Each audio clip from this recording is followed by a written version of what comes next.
फडणवीस आणि एकनाथ शिंदे या दोघांचंही नाव त्या केसमध्ये गुंतवणूक आणि त्यांना अडचणीत आणण्याचा जो काही अहवाल दिलेला आहे तो खरा असू शकतो, पण मी त्याची डिटेल माहिती घेतो. शिंदेसाहेब, दोन्ही शिवसेना असेल किंवा भाजप असेल, महायुती जर झाली असली तरी बंडखोरांना ताकद देण्याचं प्रमाण दोन्ही पक्षांकडून होत आहे. अजूनही महायुतीमध्ये लहान भाऊ मोठा भाऊ हे सुरूच आहे का? महायुतीमध्ये लहान भाऊ मोठा भाऊ असा विषय नाही. आता भारतीय जनता पक्ष हा राष्ट्रीय पक्ष आहे, त्यामुळे ते जादा जागा लढवत आहेत. आम्ही 90 जागा लढवतोय. त्यामुळे राष्ट्रीय पक्ष आहे, आमचा प्रादेशिक पक्ष आहे.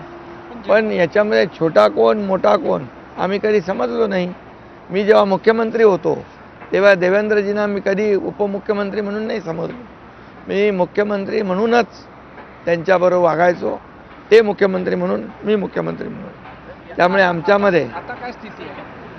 आता पण तशीच आहे. आता आम्ही टीम म्हणून काम करतो, टीम म्हणून. साहेब, टीम म्हणून काम करत असल्यामुळेच काही ठिकाणी अपक्ष उमेदवार आहेत, काही ठिकाणी कुणाला तिकीट मिळाली नाही आहे. यामुळेच राज्यात आपण पाहिलं तर राजकारण हे रक्तरंजित होताना पण पाहायला मिळतंय. सोलापूरची घटना आहे, तिथे मनसेच्या उमेदवाराचा खून झाला. आपले उमेदवार आहेत बांद्र्याचे, त्यांच्यावरती चाकू हल्ला झाला. याकडे नेमकं कसं पाहता? कारण राजकारण आता रक्तरंजित होताना पाहायला मिळतंय. खरं म्हणजे निवडणुका निर्भयपणे झाल्या पाहिजेत, पारदर्शक पद्धतीने झाल्या पाहिजेत, या मताचा मी आहे. आणि अशा प्रकारच्या गुन्हेगारीतून सूड उगवून त्या खोपोलीला आमच्या शिवसेनेच्या एका पत्नी जी नगरसेविका होती तिच्या नवऱ्याचाच खून केला. पत्नी जिंकली. म्हणजे हे जे काही सूड भावनेतून अशा प्रकारचे प्रकार घडतात हे चांगले नाहीत आणि चिंता करण्यासारखे आहे. आणि याचा वेळीच अशा प्रवृत्तींना ठेचलं पाहिजे, अशा प्रवृत्तींना आळा घातला पाहिजे.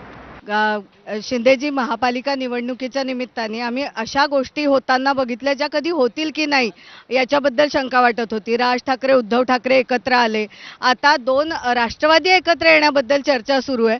भविष्यात 2 शिवसेना पण जवळ येऊ शकतील का, तुम्हाला वाटतं का? आमची विचारधारा बाळासाहेबांच्या विचारांची आहे. भारतीय जनता पक्ष आणि शिवसेना ही युती आताची नाही आहे, ही बाळासाहेबांनी अटलजी अडवाणींच्या काळातली युती आहे. त्यामुळे तिचा मुद्दा आहे तो उबाठा, आणि म्हणून तर मी सांगतोय ना की आमची विचारधारा जी आहे आणि भारतीय जनता पक्षाची विचारधारा ही एक आहे. आणि आम्ही का हे केलं? विचारधारा कोणी बदलली? बाळासाहेबांचे विचार कोणी सोडले? बाळासाहेब म्हणाले होते माझी काँग्रेस होऊ देणार नाही. त्या काँग्रेससोबत युती केल्यामुळे आम्हाला हा निर्णय घ्यावा लागला. त्यामुळे आमचा मार्ग सरळ आहे.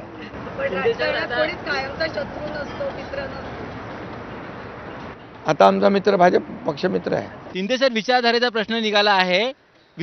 प्रश्न निघालेला आहे, मुद्दा निघालेला आहे. भाजपचे जेवढे पण नेते आमच्या कट्ट्यावर येऊन गेले त्यांनी हा मुद्दा अधोरेखित केला की समजा उद्या ठाकरे बंधूंची सत्ता मुंबईत आली तर हिंदुत्वाला धोका आहे, असा सगळ्यांनी सूर आळवला. तुम्हाला पण असं वाटतं मुंबईत खरंच एवढं वातावरण भयानक आहे? खरी परिस्थिती आहे की ज्या मार्गाने ते चाललेत, हिंदुत्व त्यांनी 2022ला जेव्हा 19ला काँग्रेससोबत गेले तेव्हाच सोडलं ना. सावरकरांचा अपमान सहन करून गप्प बसण्याचं काम केलं ना. बरं, बघासा एक प्रश्न होता, म्हणजे तो तुम्ही असं सांगितलं की तुम्ही दोघंही आता एकमेकांना मुख्यमंत्री म्हणून कसं वागवता, तर तुम्ही दोघं एकमेकांना मुख्यमंत्री म्हणून वागवणार आणि अजित पवारांनी एकट्याने उपमुख्यमंत्री म्हणून वागायचं का? अजित पवार मुख्यमंत्री झाले नाही, ते उपमुख्यमंत्रीच आहेत ना, त्यामुळे त्यांना वागवायची गरज नाही. पण त्यांच्या ते उपमुख्यमंत्री पदावर खुश आहेत आणि आम्ही टीम म्हणून काम करतो असं नाही. म्हणजे त्यांना आम्ही काय बाजूला केलंय. आम्ही निर्णय घेताना एकत्र निर्णय घेतो, एक दुसऱ्याच्या संमतीने निर्णय घेतो. बिलकुल त्याच्यामध्ये आणि आम्ही जे निर्णय घेतो ते जनतेच्या आणि राज्याच्या हितासाठी. 5 जुलैला जेव्हा राज ठाकरे आणि उद्धव ठाकरे एकत्र आले तेव्हा एक माहोल बनला महाराष्ट्रामध्ये ठाकरे बंधूंचं एकत्र येणं. तुम्हाला ते एक मेजर चॅलेंज वाटत नाही का की 2 ठाकरे की जे मराठी अस्मितेशी ठाकरे ब्रँड जोडला गेलेला आहे त्या दोघांचंही एकत्र येणं जवळपास 20 वर्षांनी. कुणी कुणाबरोबर एकत्र येणं, कुणी कुणाबरोबर चहा पिणं, जेवण करणं, एकमेकाच्या घरी जाणं यापेक्षा लोकांना काय पाहिजे, हे असली या विकासाची कामं पाहिजे. लोकांना कोण कोणाशी युती करते याच्याशी देणं घेणं नाही. आणि मग मराठी माणसाचा विषय आपण काढला. मराठी माणूस मुंबईच्या बाहेर का गेला? इकडे वसई विरार नालासोपारा गेला, इकडे अंबरनाथ बदलापूरच्या पुढे गेला, का गेला? त्यांचे सगळे प्रकल्प रखडले, बेघर झाले. पण असं आहे की कोण जबाबदार? नाही, पण त्याला जबाबदार का एकटे ठाकरे आहेत का? तुम्ही त्यावेळेला शिवसेनेत होता, तुम्ही प्रमुख पदावर होता, तुमची काहीच जबाबदारी नव्हती का? फक्त ठाकरेंची जबाबदारी? प्रमुख कोण होतं? प्रमुख ध्येय धरून कोण हे करतं? मुख्यमंत्री करतो, पक्षाचा प्रमुख करतो.